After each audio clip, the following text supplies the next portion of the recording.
Hello बच्चों, मैं हूं अजय और आज से हम शुरू कर रहे हैं 2027 की तैयारी 12 के लिए।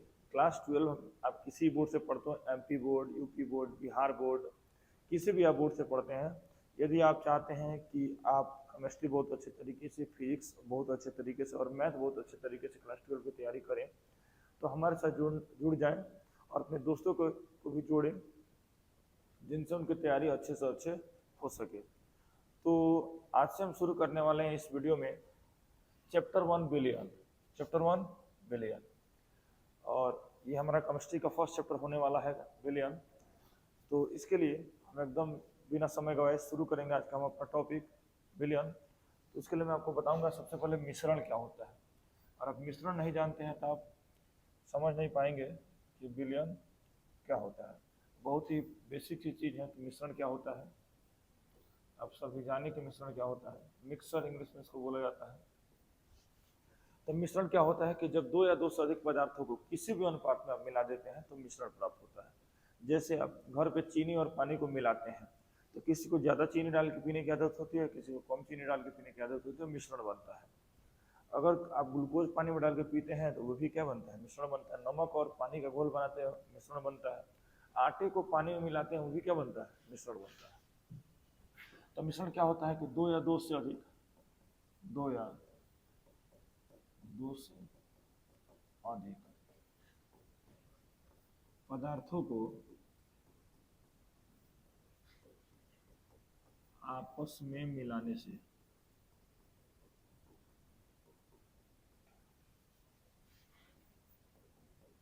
मिश्रण प्राप्त होता है।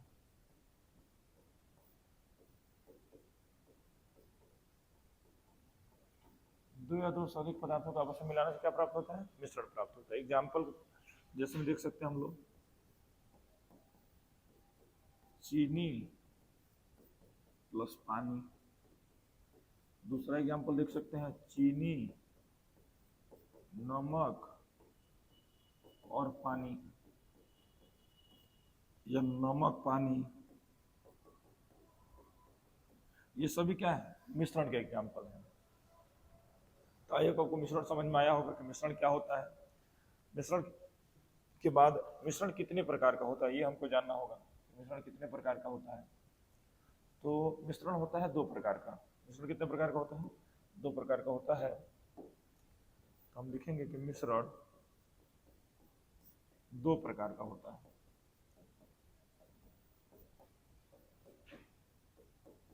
कौन कौन दो प्रकार का होता है। तो फर्स्ट का नाम है समांगी मिश्रण और दूसरा का नाम है विषमांगी मिश्रण।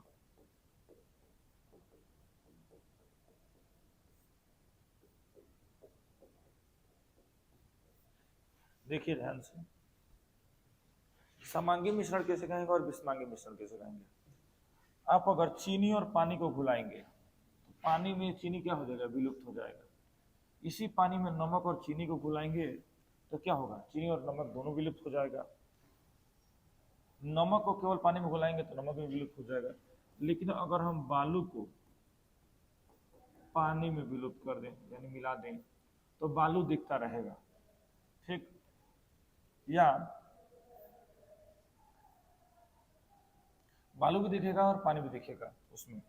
जब पानी में चीनी घोलेंगे तो चीनी तो नहीं दिखेगा लेकिन पानी दिखता रहेगा, ठीक है। तो देखिए समांगी मिश्रण और विषमांगी मिश्रण किसे कहा जाता है। जब मिश्रण बनाया जाए और कोई एक घटक इसका क्या हो जाए, विलुप्त हो जाए। एक घटक विलुप्त हो जाए, अगर कम से कम एक तो विलुप्त होना ही चाहिए। अगर एक भी घटक विलुप्त हो गया तो उसे कहेंगे क्या, समांगी मिश्रण। अगर दोनों हो जाता है तो अच्छी बात है, सभी हो जाते हैं तो कोई दिक्कत नहीं है, लेकिन कोई एक जरूर क्या होना चाहिए, विलुप्त होना चाहिए। लेकिन जब दोनों के दोनों दिखाई दे आपको तो उसे कहेंगे विषमांगी मिश्रण। क्या कहेंगे, विषमांगी मिश्रण। तब देख सकते हैं इसमें चीनी विलुप्त हो जाता है, पानी रह जाता है, यानी ये समांगी मिश्रण है। ये दोनों विलुप्त हो जाता है और पानी दिखता रहता है, यानी समांगी मिश्रण है। लेकिन इसमें बालू भी दिखेगा और पानी भी दिखेगा, तो ये कौन सा मिश्रण है, तो विषमांगी मिश्रण है, ठीक। तो पूछा जाए कि समांगी मिश्रण किसे कहते हैं, तो वह मिश्रण जिसके सभी घटक स्पष्ट रूप से दिखाई नहीं देते, दिखाई नहीं देते, अर्थात सभी दिखाई नहीं देंगे, कोई एक ना एक छिप जाएगा। एग्जाम्पल में इसमें क्या हो जाएगा, इसका एग्जाम्पल होगा पानी प्लस नमक, जिसमें नमक छुप जाएगा यानी समांगी मिश्रण। दूध अब प्लस चीनी, तो चीनी छुप जाएगा, दूध दिखता रहेगा, तो ये समांगी मिश्रण है। विषमांगी किसे कहेंगे, वह मिश्रण जिसको सभी घटक स्पष्ट रूप से क्या करे, दिखाई दे, वह मिश्रण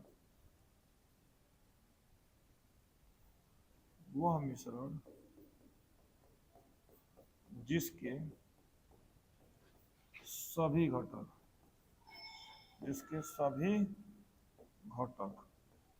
स्पष्ट रूप से दिखाई देते हैं, स्पष्ट रूप से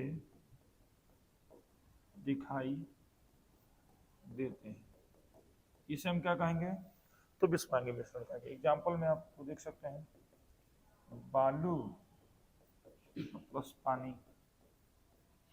और आप सोचिए, आप अगर सोच पा रहे हैं तो मिलेगा आपको क्या, लोहे की चूड़ और लोहे की चूड़ को पानी में मिला दें तो भी क्या होगा, विषमांगी मिश्रण बनेगा, क्योंकि ये भी पूरा का पूरा लोहा का चूर्ण भी दिखाई देगा और पानी भी दिखाई देगा। आइए तो आप समझ पा रहे हैं कि समांगी मिश्रण और विषमांगी मिश्रण किसे कहा जाता है। समांगी मिश्रण किसे कहेंगे, तो जिसका कोई एक घटक छुप जाए, दोनों छुप जाए, सभी घटक स्पष्ट रूप से दिखाई नहीं देने चाहिए, ठीक है। जिसमें नमक गायब हो जा रहा है, पानी दिखाई दे रहा है, ठीक है, तो समांगी है और ये विषमांगी है। चलिए तो इसका स्क्रीनशॉट ले सकते हैं। आगे बढ़ते हैं हम लोग। अगला क्या है हमारे पास, तो हमने समझा कि मिश्रण क्या होता है, मिश्रण दो प्रकार का हुआ, ठीक। अब हम लोग पढ़ेंगे विलयन। क्या पढ़ेंगे, विलयन। तो विलयन यानी इंग्लिश में चैप्टर का नाम ही विलयन है, यानी सॉल्यूशन।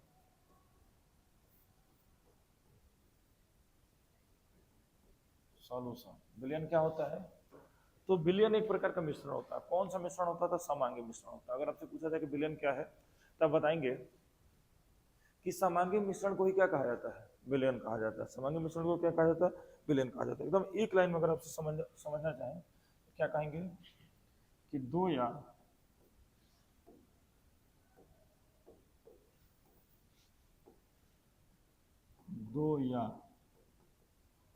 दो से अधिक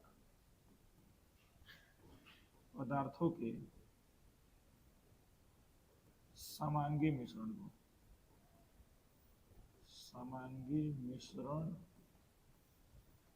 मिश्रण को विलयन कहा जाता है।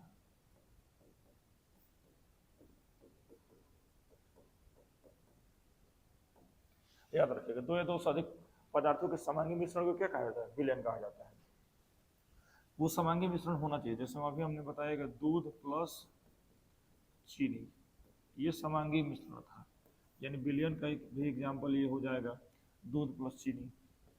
या पानी प्लस नमक, ये भी समांगी मिश्रण है, यानी ये भी क्या हो जाएगा, आपका विलयन का एग्जाम्पल हो जाएगा। आगे हम लोग समझेंगे कि विलयन में क्या क्या चीजों से मिलकर बनता है, क्या क्या उसमें उपलब्ध होते हैं। देखिए, मैं आपको इसी एग्जाम्पल से समझाता हूँ। अगर आप दूध पीते होंगे तो उसमें चीनी की मात्रा बहुत कम डालते होंगे। ये नहीं कि 2 लीटर चीनी में 2 किलो चीनी घुला देते होंगे, ऐसा तो होता नहीं होगा। आप दूध की मात्रा ज़्यादा रखते होंगे, चीनी की मात्रा कम रखते होंगे। तो हमने मान लिया कि एक बर्तन है हमारे पास, ठीक, जिसमें दूध रखा गया, या पानी रख लेते हैं। चलिए इस एग्जाम्पल को देखते हैं, पानी रख लेते हैं। क्या, अगर आप दूध लेना चाहते हैं दूध भी ले सकते हैं। अगर जल है तो इसमें नमक या चीनी कुछ तो घुलाएंगे। इसमें हमने घुलाया नमक, क्या घुलाया, नमक। अब एक बार सोचिए कौन ज्यादा मात्रा में रहेगा, ये ज्यादा मात्रा में रहेगा और ये कम मात्रा में रहेगा। तो जो ज्यादा मात्रा में रहता है इसको बोलते हैं विलायक। क्या बोलते हैं, विलायक। ज्यादा मात्रा वाले क्या बोलते हैं, विलायक। और कम मात्रा को बोलते हैं विलेय। यानी विलयन में दो घटक होते हैं, एक होते हैं विलायक, एक होते हैं विलयन, सॉरी विलेय। और विलायक और विलेय मिलकर ही क्या बनाते हैं, विलयन बनाते हैं। और एक चीज हमेशा ये भी याद रखिएगा कि विलायक को ए से सूचित किया जाता है और विलेय को बी से सूचित किया जाता है और विलयन को टी से सूचित किया जाता है। तो आपसे पूछा जाए, पहले इसका स्क्रीनशॉट ले लीजिए, आप स्क्रीनशॉट ले लीजिए, मैं आगे बताता हूँ। जो ज़्यादा मात्रा में होता है विलायक, जो कम मात्रा में होता है वो विलेय होता है। चलिए आगे देखेंगे हम लोग। आगे क्या था हमारे पास, तो पूछा जाए कि जैसे मैं एक एग्जांपल में लिख दूँ, दूध और दूध में हमने घोला चीनी, तो बन गया कौन सी, विलयन। क्या बन गया, विलयन बन गया। यानी हमको ये समझ में आया कि दूध हमारा क्या होगा, विलायक होगा। दूध क्या होगा, विलायक होगा। चीनी क्या होगा, तो विलेय होगा। और ये तो दिख रहा है विलयन बनेगा ना। आगे क्या, तो विलायक जो होता है वो अधिक मात्रा में होता है, ये भी आप याद रखेंगे, अधिक मात्रा में होता है। और जो विलेय होता है ये कम मात्रा में होता है। ठीक, यानी अगर आपसे पूछा जाए कभी कि आप हमको बताएं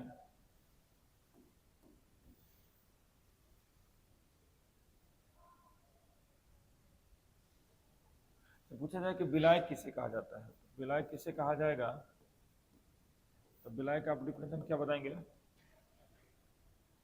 विलयन में उपस्थित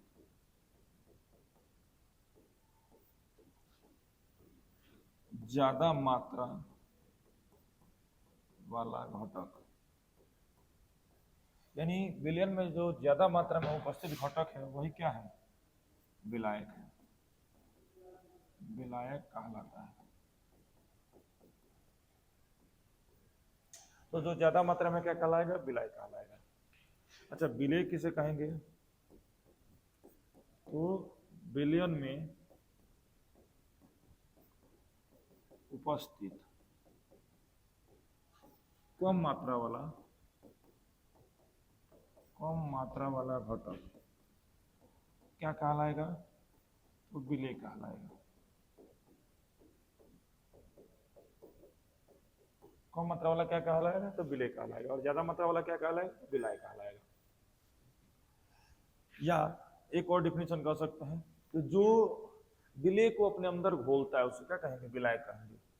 जो विलेय को अपने अंदर क्या करता है, घोलता है, उसे क्या कहेंगे, विलायक। और जो घुलता है उसे क्या कहेंगे, जो विलेय में घुलता है उसे क्या कहेंगे, तो जो विलायक में घुलता है उसे क्या कहेंगे, विलेय कहेंगे। और जो विलेय को घोलता है उसे क्या कहेंगे, तो विलायक कहेंगे।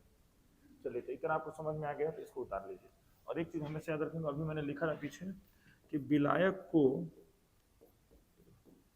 विलायक और विलेय जब मिलते हैं तो विलयन बनते हैं। क्या बनते हैं, विलयन बनते हैं। और विलायक को ए से सूचित करते हैं, विलेय को बी से सूचित करते हैं, और विलयन को टी से, यानी ए जोड़ बी बराबर टी। इसका भी आप स्क्रीनशॉट ले सकते हैं। चलिए अब आगे बढ़ेंगे और पढ़ेंगे हम लोग घटक की संख्या के आधार पर विलयन कितने प्रकार के होते हैं। आज का हमारा अगला टॉपिक क्या है, टॉपिक हमारा ये है कि घटक के आधार पर, घटक के संख्या के आधार पर, घटक के संख्या के आधार पर विलयन के प्रकार, विलयन के प्रकार। तो घटक की संख्या के आधार पर हम क्या पढ़ेंगे, विलयन के प्रकार पढ़ेंगे।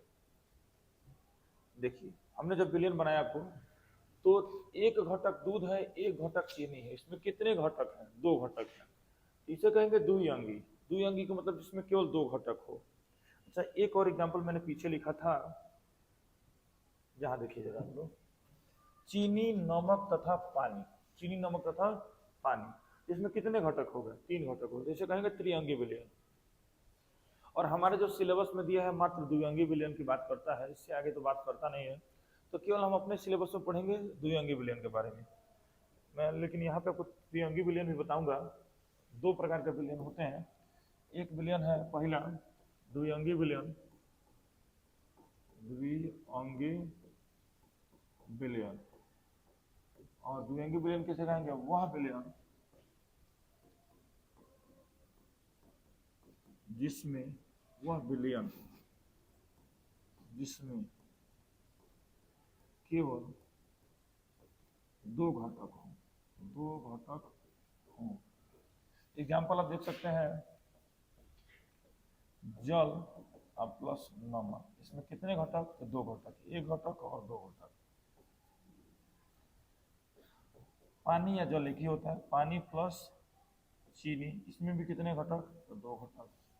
तीसरा हम क्या देख सकते हैं कि दूध प्लस चीनी, इसमें भी कितने घटक? तो दो घटक। तो सब द्विअंगी विलयन का उदाहरण है। दूसरा जो प्रकार होता है ये क्या होता है? त्रिअंगी विलयन।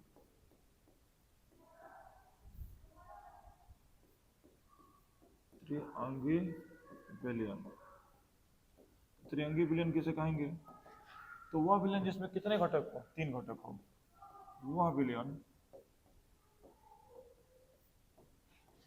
जिसमें